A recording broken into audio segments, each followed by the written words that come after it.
Tonight, we drift into the cool hush of the Rhine Valley where the mountains lean close like old friends whispering secrets. The air smells of pine and damp stone, and the stars above seem brighter than anywhere else because there are fewer lights here to compete. You hear the river's slow murmur as it winds its way past sleepy villages, and you follow its sound, your steps soft on the worn paths that have seen centuries of footsteps before yours. This is Liechtenstein, though.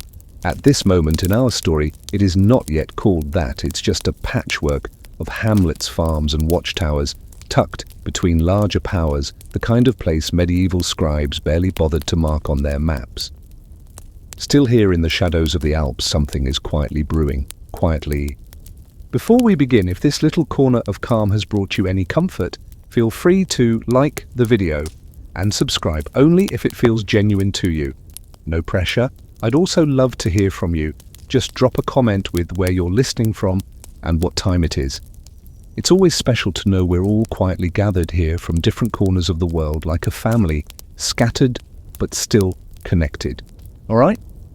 Now, go ahead and dim the lights. Maybe turn on a fan or a soft hum in the background, something that feels like home. Nestle and get cozy, and let's ease into tonight's story together. You trace your way back to the early medieval centuries when this region was part of a shifting mosaic of tribal territories and feudal claims. Around the 6th century, the Alemanni, a Germanic tribe, settled here, planting seeds of the language and culture that still shapes the valley today.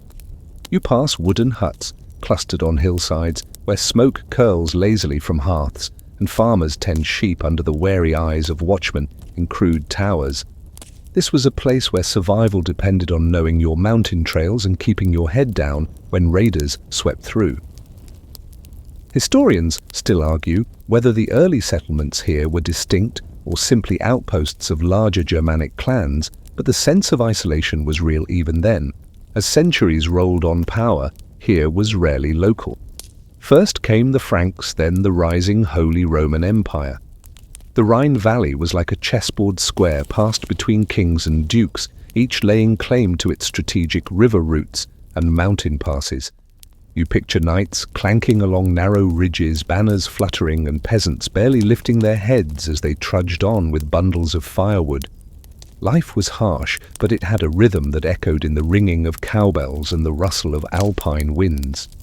A quirky tidbit: in some of these early villages, superstition ran so deep that farmers would carve tiny faces into barn beams to scare away goblins, because nothing says stay away like a creepy wooden stare above your haystack. By the 12th century, small counts and lords began to stake firmer claims on this valley. Among them were the Counts of Württemberg, who built castles like Gutenberg, perched on a hilltop like a stone hawk watching over the valley floor. You stand there now in your mind, the walls smelling of cold iron and damp moss, hearing the faint echo of a lute playing somewhere behind the battlements. These castles weren't just military posts, they were symbols, silent reminders that someone owned you and everything around you. Yet for all their pomp, these lords were themselves vassals, tied to larger powers like Austria and the Holy Roman Emperor. Independence was a dream whispered by the fire, not a reality. Still, this little region had its own heartbeat. The alpine pastures gave fine cheese, the forest's timber, and the river a trade artery for those who dared to float goods downstream. Villagers gathered at markets swapping news and gossip and perhaps grumbling that taxes were too high because some things never change. You can almost hear them mutter about the latest tithe demanded by some distant lord who's never even set foot here. Despite being a speck on the political map, this valley learned resilience. It survived plagues, harsh winters, and the whims of rulers who might change their coat of arms faster than you can say Middle Ages. As night deepens around you, the first threads of what would become Liechtenstein begin to weave themselves together. Small as it was, this land had something powerful: location. Nestled between what would become Switzerland and Austria, it sat like a hidden jewel along routes armies marched and merchants traveled. Over time, its obscurity became its strength because no one pays too much attention to a place that's small enough to overlook. And yet small stones can sometimes trip the mightiest of feet. The stars wheel slowly overhead, and you sense the stories stretching far ahead into centuries where ambitious families, clever deals, and sheer survival instinct will carve this land's fate. For now, you breathe in the cold alpine air and listen to the faint bells of sheep drifting across the slopes. The journey has only begun, and already you can feel that this tiny valley is destined to punch far above its weight, even if it does so quietly.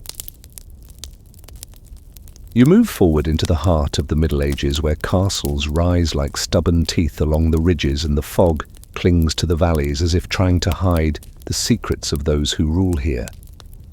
This is the era when power was measured in stone walls, armed men, and the cleverness of whoever held the keys to those gates. The land you wander is now under the watchful eyes of counts who are as ambitious as they are cautious. Among them, the Counts of Württemberg and their kin spread their influence like ivy, creeping up a tower, binding the scattered villages under their control while plotting how to hold it all together.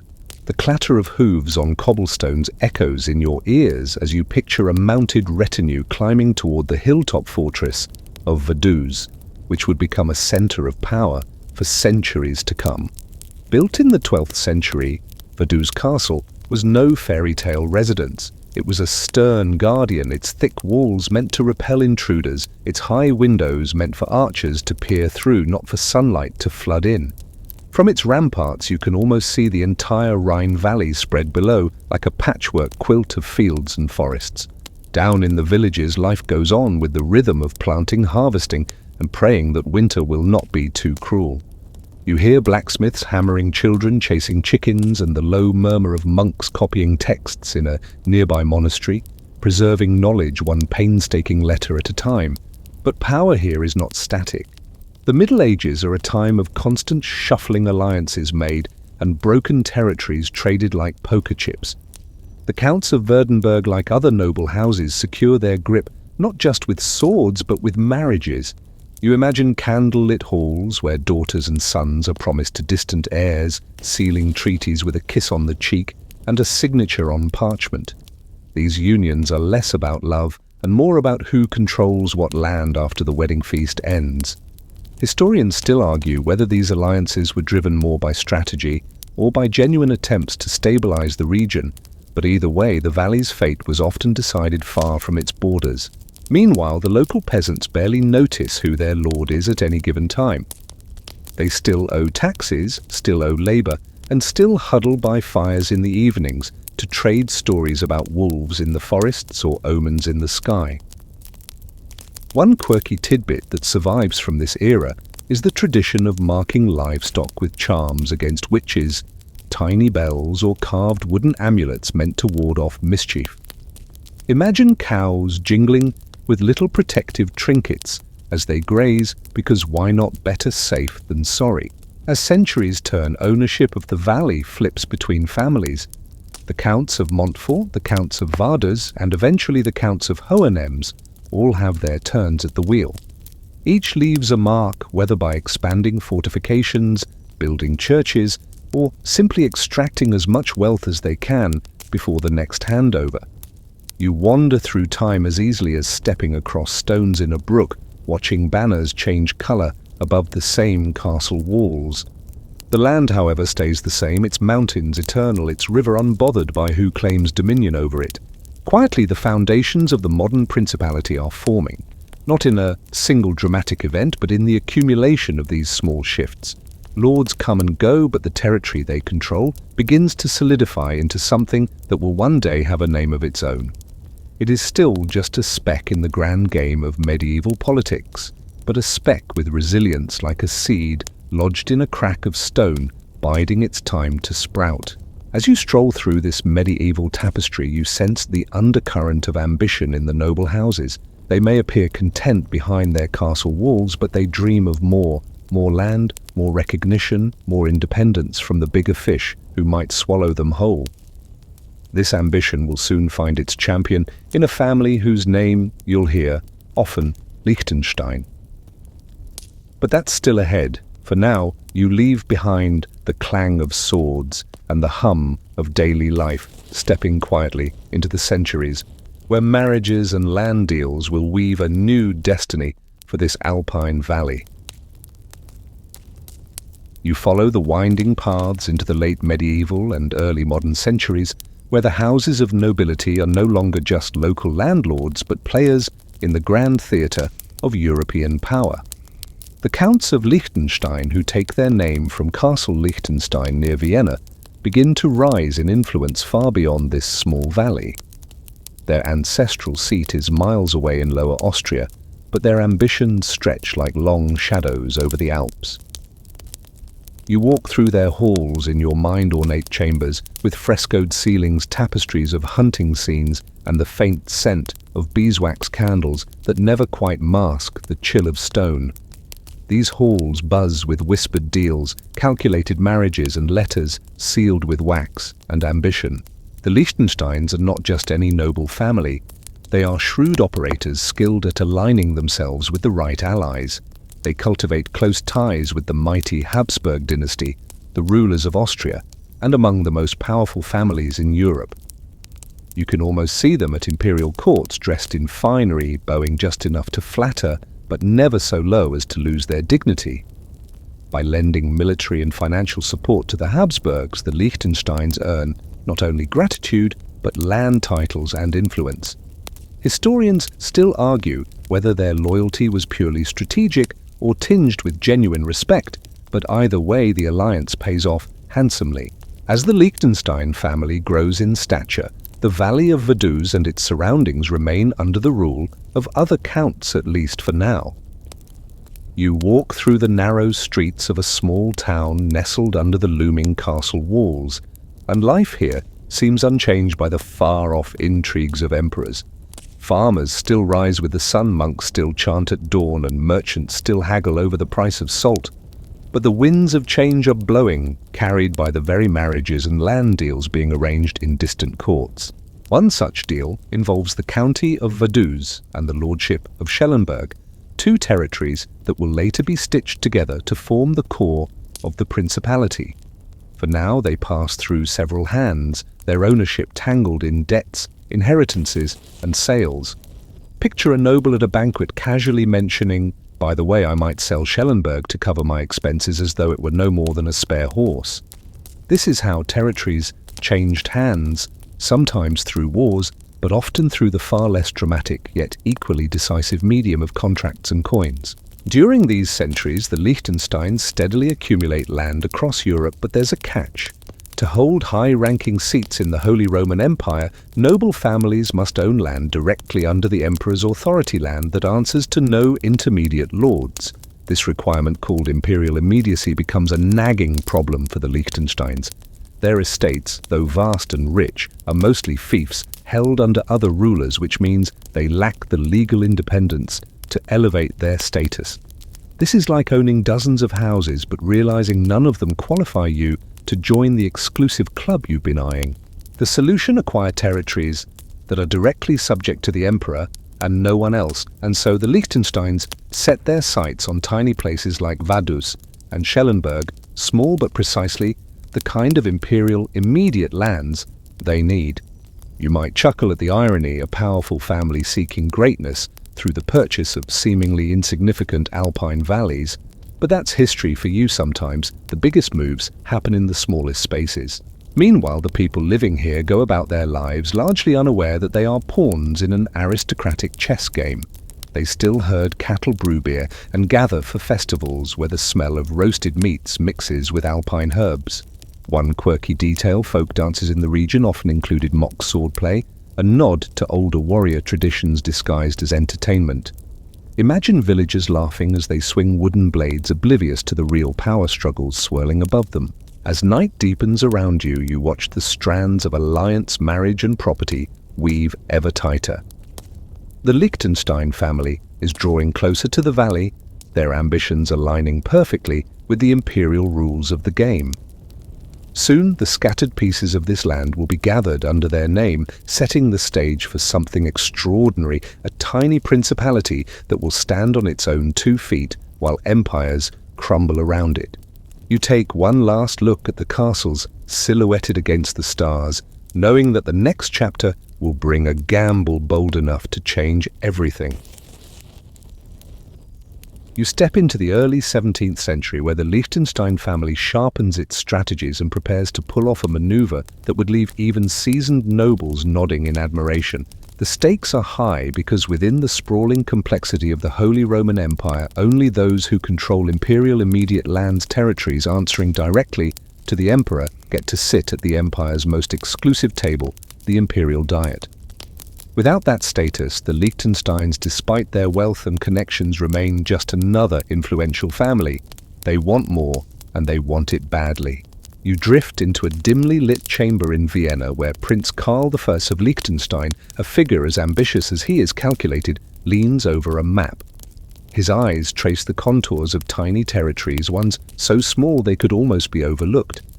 Yet he understands that these specks hold the key to elevating his house. Instead of conquering, he will buy.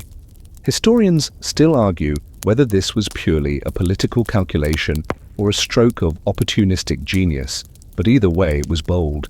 It takes nerve to gamble your prestige on lands so humble they can be crossed on foot in an afternoon. Meanwhile, life in Vaduz and Schellenberg continues under the counts of Hohenems who currently hold these territories. The Hohenems family, struggling with debts and embroiled in various disputes, finds itself in need of cash. You picture a scene where an anxious count stares at mounting expenses, his steward whispering about selling some land to stay afloat. This is the opening the Liechtensteins have been waiting for, and they step in like a cat sliding through an unlatched door. Before the deal is struck, you wander through the valleys themselves. The lordship of Schellenberg, nestled along the Rhine, is a patchwork of fertile fields and dense woods. Vaduz, with its hilltop castle, commands a stunning view of the mountains as if standing guard over the past and future alike. Villagers here continue their routines, barely noticing the undercurrents of noble negotiations.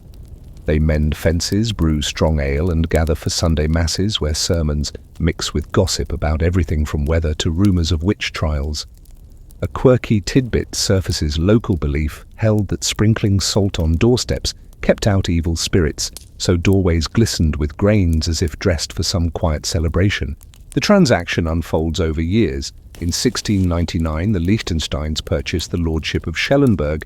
Then in 1712, they acquire the county of Vaduz. With these acquisitions, they finally hold lands that answer directly to the emperor. The castles do not suddenly shine brighter, and the peasants do not erupt into cheers, but something monumental has quietly shifted. You imagine the Liechtenstein princes standing on a balcony, watching the mist lift over their new possessions, knowing that centuries of ambition have crystallized into reality. This quest for imperial immediacy is not just about status, it's about survival in an empire where power is as fragile as spun glass. The Holy Roman Empire is a web of thousands of semi-independent states, and only those with direct ties to the emperor have a fighting chance of shaping their own fate. The Liechtensteins have secured their seat at the table, and with it, a voice in imperial politics. Their bold gamble has paid off. Historians still debate whether the Habsburg connection made this transition inevitable, or whether the Liechtensteins could have risen so high without imperial favor. What's clear is that their careful balancing of loyalty and ambition has given them a foothold from which they will soon leap further. You picture them at court, their coats gleaming with gold thread, their presence no longer just tolerated but respected. The emperor knows their name, and soon the empire will know their land. As you step away from this turning point, you sense the valley itself holding its breath. The pieces are now in place, a powerful family, a strategic territory, and a title waiting to be claimed. The Liechtensteins have done what many nobles could not. They have turned a tiny corner of the Alps into a doorway to greatness. The next chapter will see that doorway flung wide open as the emperor himself will take notice and grant them something that changes not just their fortunes, but the very map of Europe. The night air grows still around you, and the stars above seem to shimmer with anticipation. The gamble has been made, the stage is set, and soon the name Liechtenstein will no longer just belong to a family, it will belong to a principality. The year is 1719, and you find yourself standing in the echoing corridors of an imperial palace in Vienna, where decisions ripple out to reshape entire maps. Emperor Charles VI, wrapped in brocade and the weight of his own authority, signs a document that seems unremarkable at first glance. Yet this act, this stroke of a quill, officially elevates the combined territories of Vaduz and Schellenberg into the Principality of Liechtenstein. The new state takes its name from the family who orchestrated this rise, not the other way around. You can almost hear the scratch of the pen, the quiet rustle of papers, and somewhere far away in the Alps, the faint sound of church bells ringing, for reasons villagers may not even understand. You walk back to those mountains where life appears unchanged. The people in Vaduz do not suddenly feel any different on that crisp morning when the news arrives. They still tend sheep, carve wooden spoons, and bake bread that steams when broken open. The elevation to a principality is a matter of high politics, a game played far above their heads. But even if they do not sense it, the landscape has quietly shifted under their feet. For the first time, this small territory stands recognized as a principality of the Holy Roman Empire, independent of neighboring counts and dukes. It is no longer merely a possession, it is a sovereign entity. Tiny, yes, but sovereign all the same. Prince Anton Florian of Liechtenstein, who had served as a close advisor to the emperor and even held the prestigious post of head of the imperial court, now holds a new title ruler of the Principality of Liechtenstein. You picture him looking over his new domain, perhaps with a mix of pride and calculation. Historians still argue whether Anton Florian ever set foot in his newly named land, as many of the early princes preferred the grandeur of Vienna to the rustic charm of the Alps. The principality for them was less a home than a strategic foothold, a chess piece perfectly positioned on the imperial board. The Holy Roman Empire itself is a strange beast, at this time a patchwork of hundreds of states that range from powerful kingdoms to minuscule principalities like this one. Some joke that it is neither holy nor Roman nor much of an empire, and you can almost hear a historian chuckle softly at that line. Yet within this loose confederation, Liechtenstein now holds the same legal dignity as much larger territories.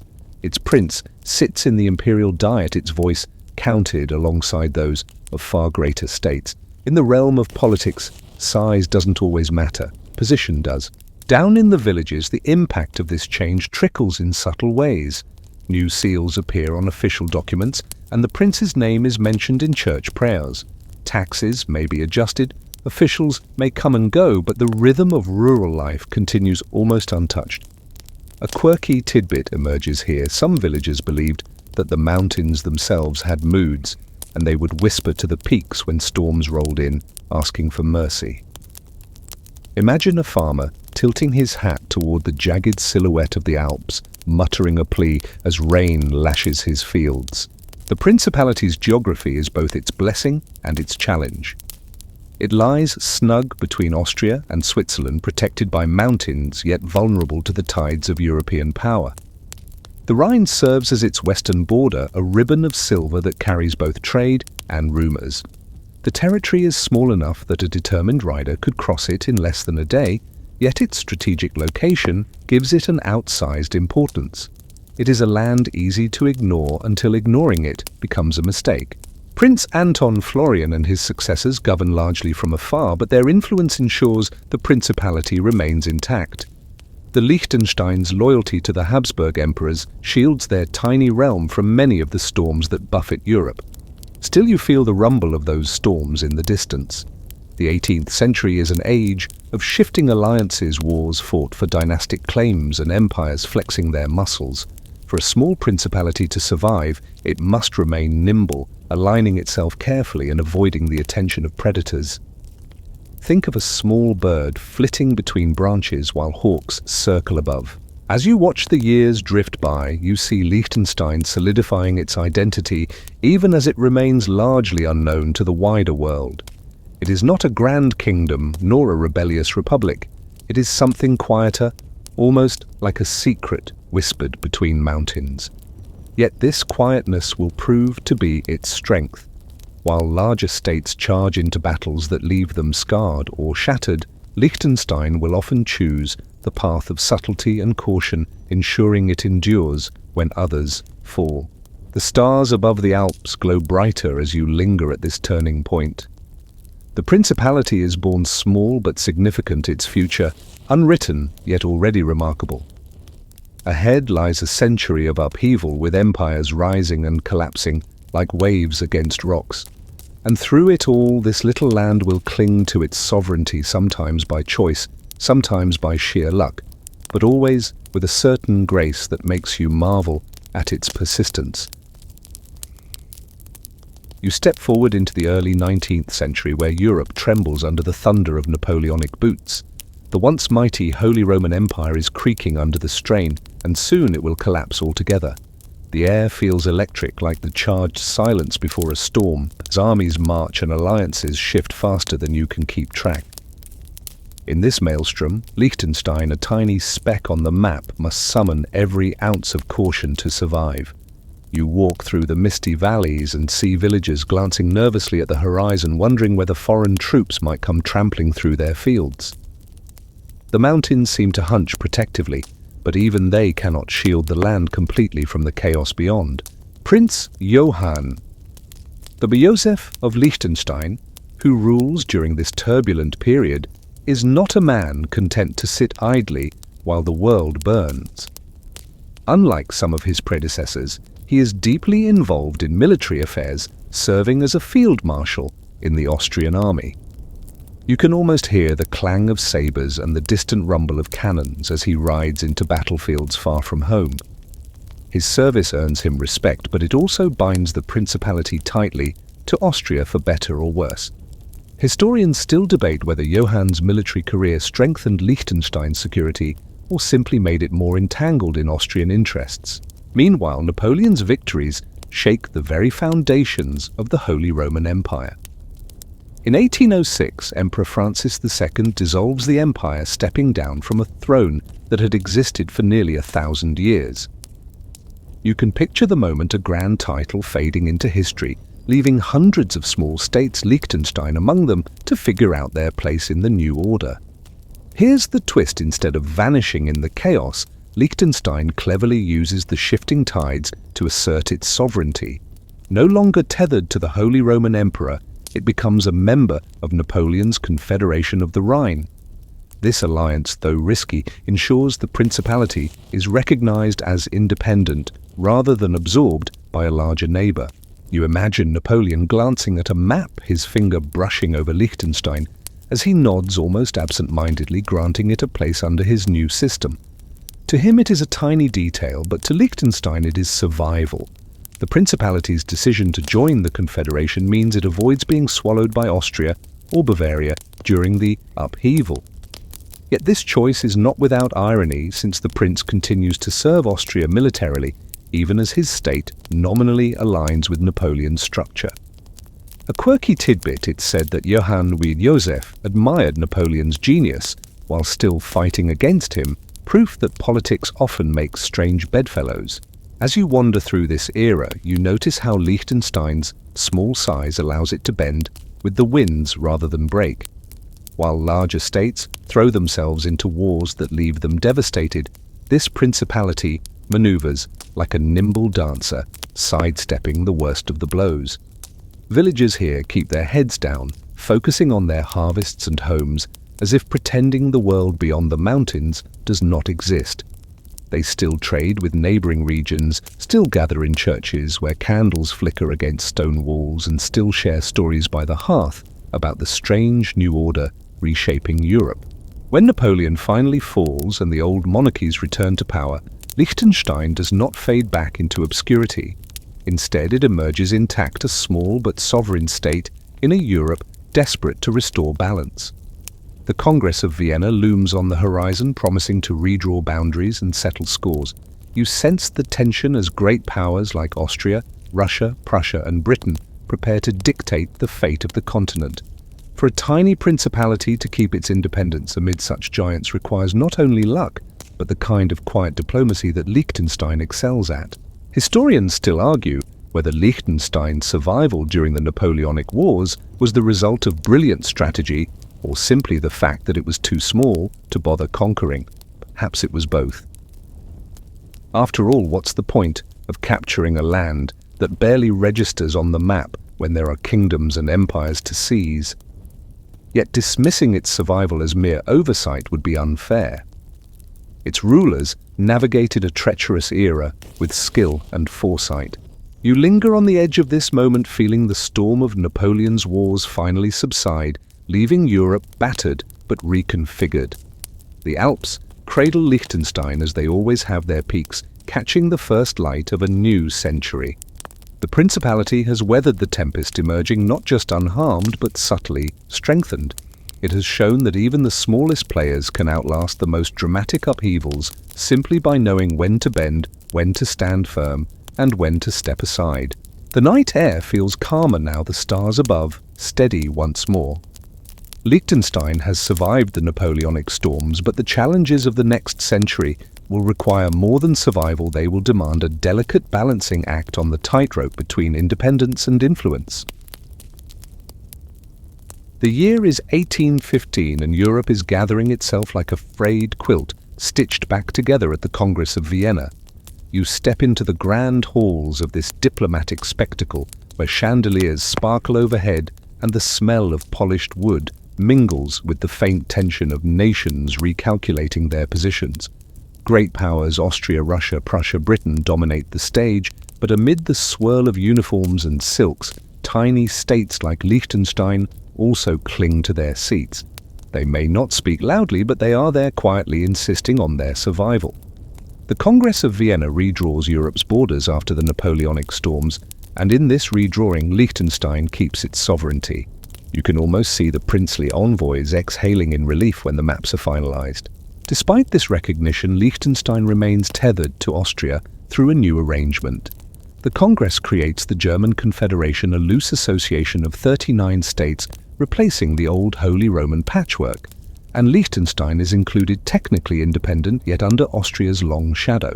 This is the delicate balancing act it must master, remaining its own state, while not provoking the larger powers around it.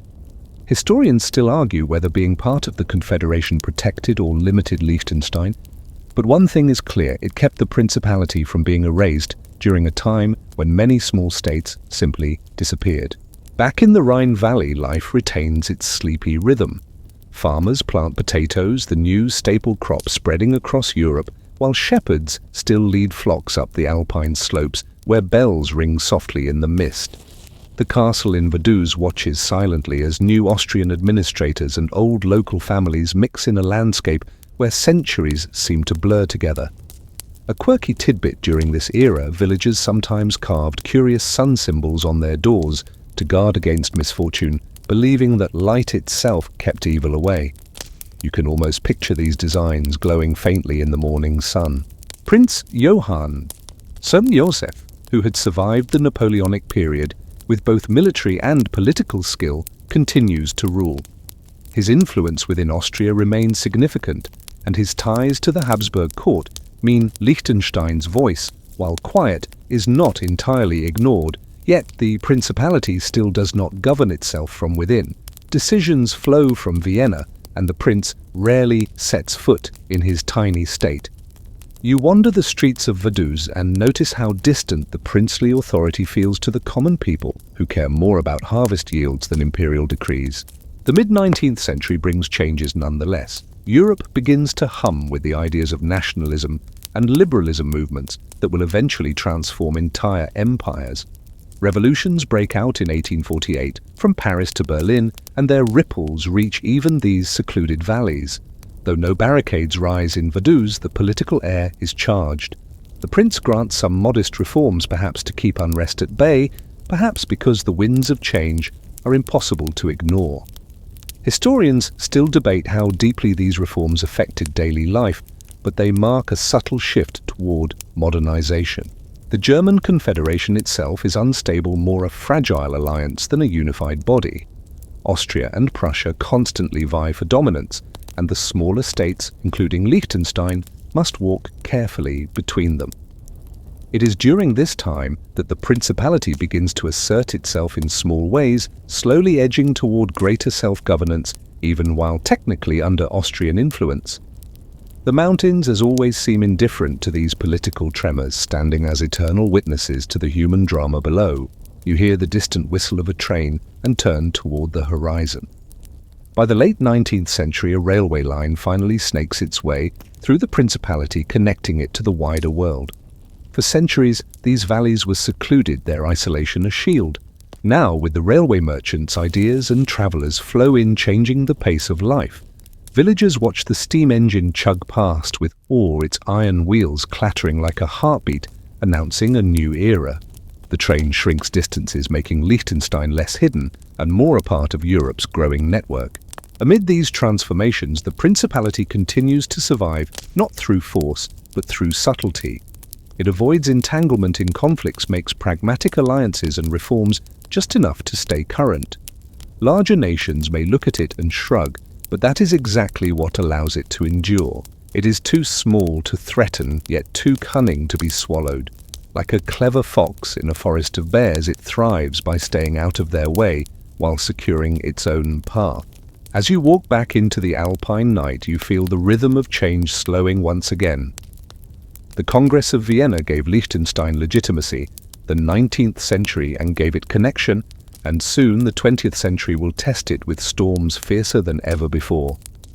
The stars glint above, silent and ancient, watching as this tiny principality prepares to face a century of wars, upheavals, and against all odds, triumph.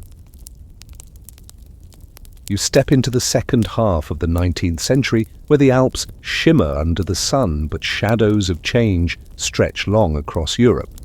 Industrialization roars in the great cities, but here in Liechtenstein, time still moves slowly, as if the mountains themselves resist the rush.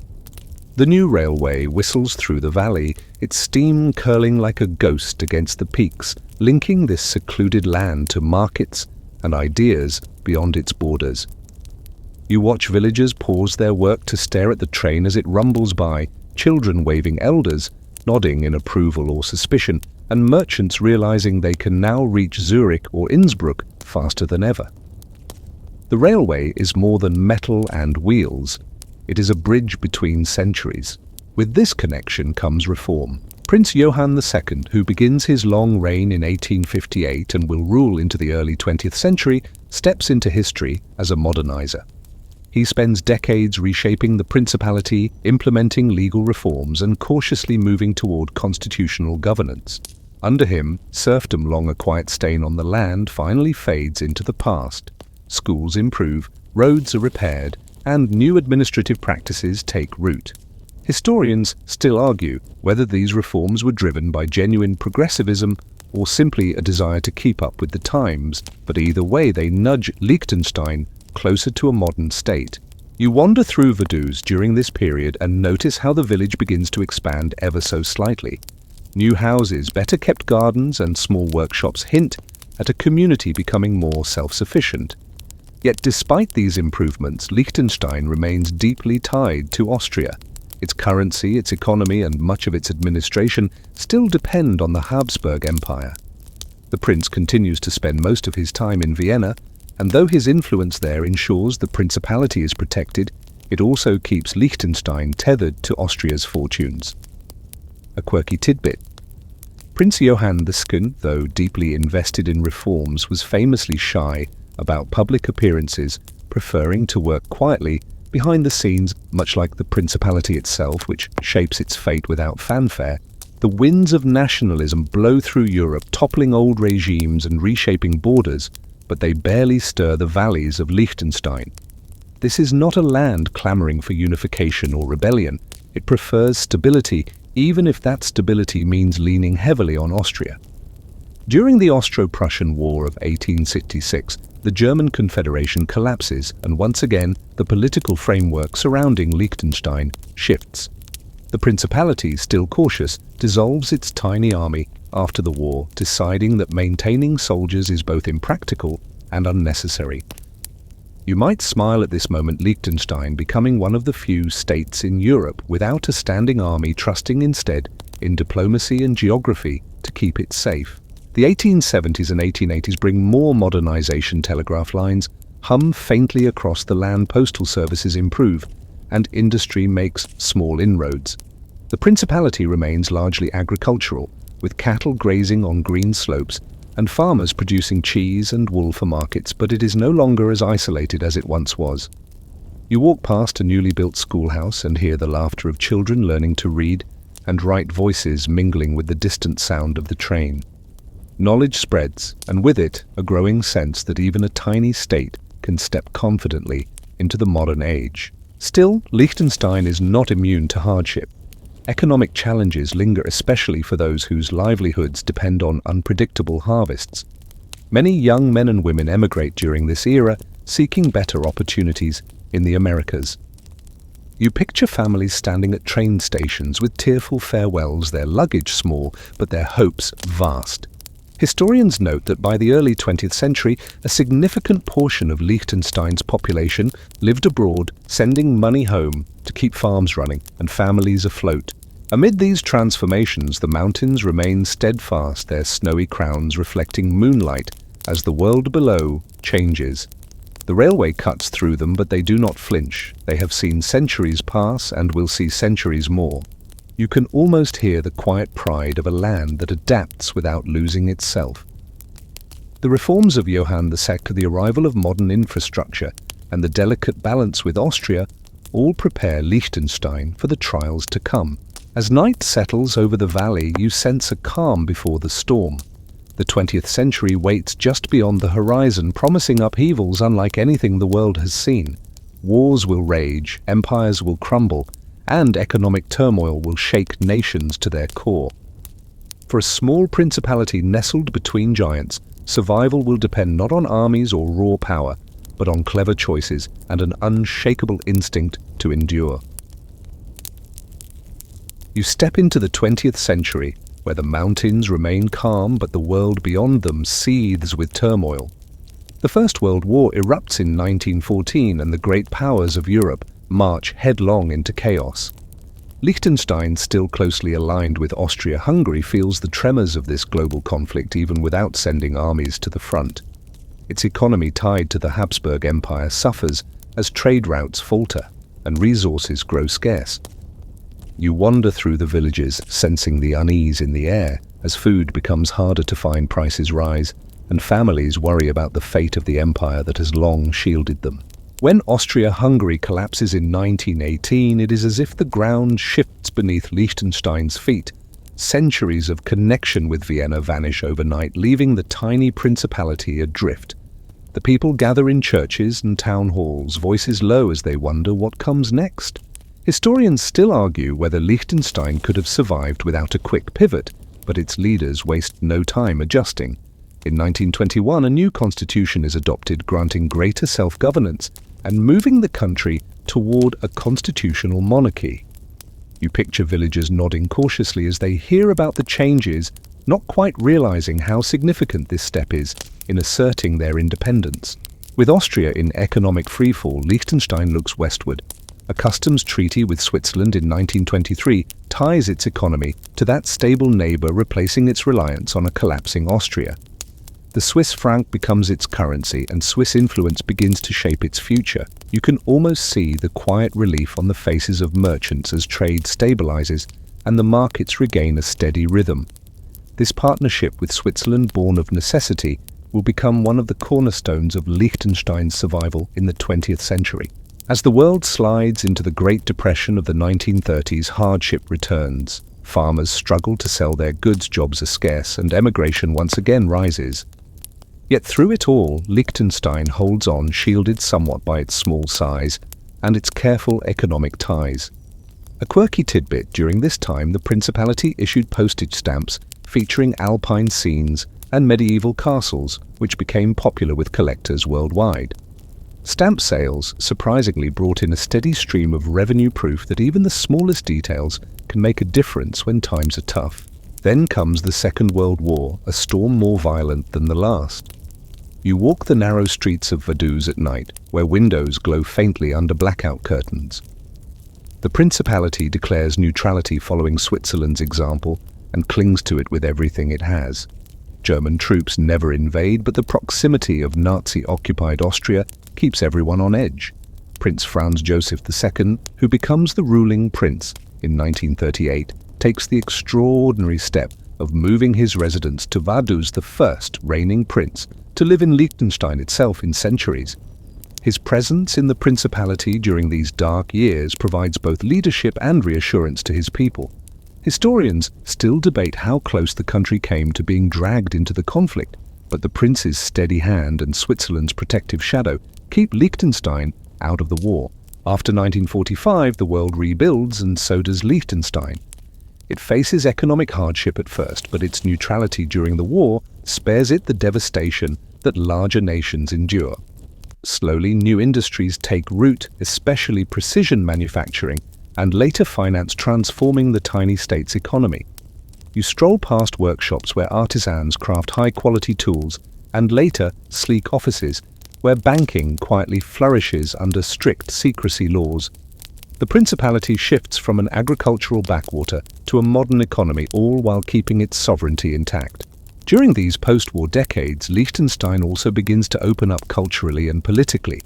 It joins the United Nations in 1990 and the European Economic Area in 1995, integrating further into the global community without sacrificing its independence.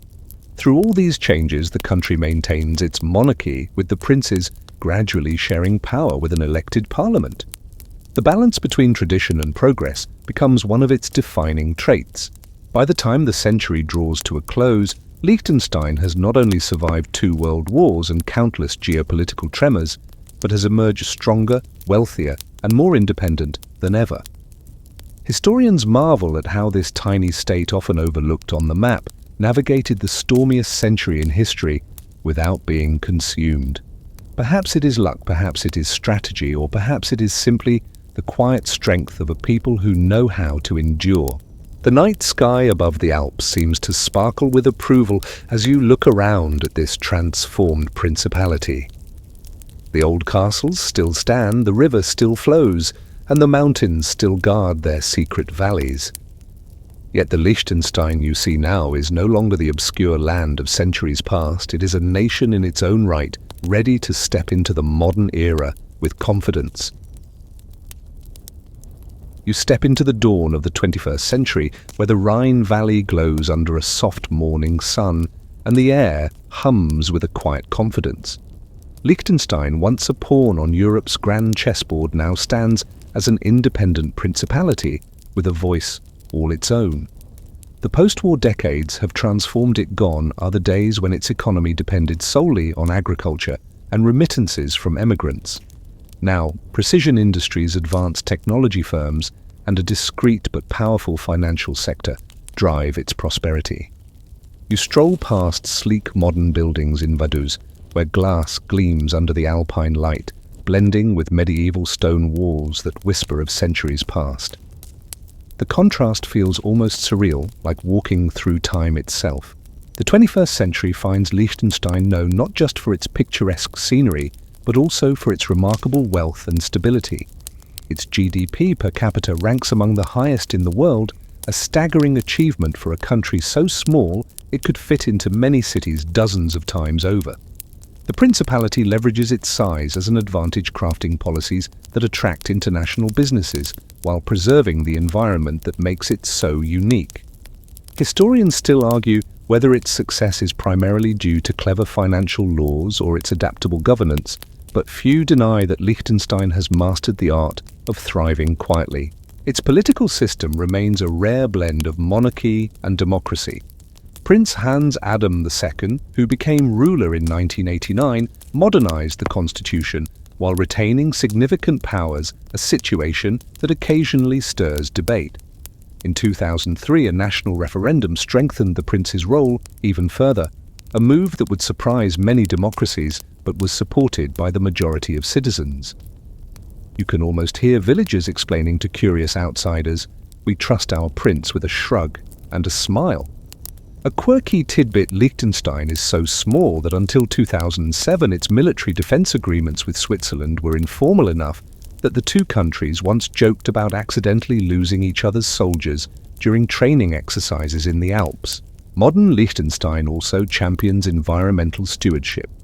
Walking through its valleys today, you see pristine forests, clean rivers, and alpine meadows dotted with wildflowers. Policies ensure that economic growth doesn't come at the cost of the land's natural beauty. Tourism thrives alongside industry, attracting visitors who marvel at both the mountains and the history etched into every stone. You might meet hikers tracing old trails where medieval messengers once rode, or tourists snapping photos of Vaduz Castle, still the residence of the princely family and a symbol of continuity across centuries. The Principality's relationship with Switzerland remains strong, cemented by shared economic ties and a customs union that simplifies trade. Yet Liechtenstein is no shadow of its larger neighbour. It asserts its own identity in international affairs, participating actively in organisations like the United Nations and the Council of Europe. Its voice may be soft, but when it speaks, it is clear and confident proof that even the smallest states can shape global conversations. Historians still debate how much of Liechtenstein's survival is owed to luck and how much to strategy. Was it overlooked by larger powers because it was too small to bother with, or did it deliberately cultivate that image to avoid unwanted attention? Perhaps both. What is undeniable is that the Principality has turned its size into a strength, adapting to each era with a blend of caution and boldness that few nations, large or small, could match. Today, as you stand beneath the stars over the Rhine Valley, you see a nation that has shaken history, not with battles or conquests, but with persistence and ingenuity. It has endured empires, wars, and revolutions, always finding a way to remain itself. Its story is a reminder that sometimes the quietest voices carry the farthest, and that greatness does not always roar, it can whisper. You take a slow breath, the cool mountain air filling your lungs, and you listen to the silence that is not empty, but full of centuries of survival, of choices made carefully, of a people and a land that learned to thrive in their own quiet way. The lights of Vaduz twinkle below like scattered stars, and the old castle stands watch as it has for nearly 1,000 years. You feel the weight of time easing from your shoulders, leaving only calm. Now the pace slows. The valleys settle into their nighttime hush, and you picture the river sliding under moonlight, steady as history itself. The mountains, ancient and unmoved, cradle the Principality as they always have. You imagine the villagers closing their shutters, the glow of lamps softening, and the whole country slipping gently into rest. Liechtenstein's story, like a lullaby, drifts into the night, quiet, enduring, and full of grace. And so, with the stars above and the mountains around you, you let the last images fade. This little land has shown that strength comes not only from size or power, but from knowing who you are and holding on to it no matter what storms rage beyond the peaks. The story settles like snow on the slopes, soft, still, and serene.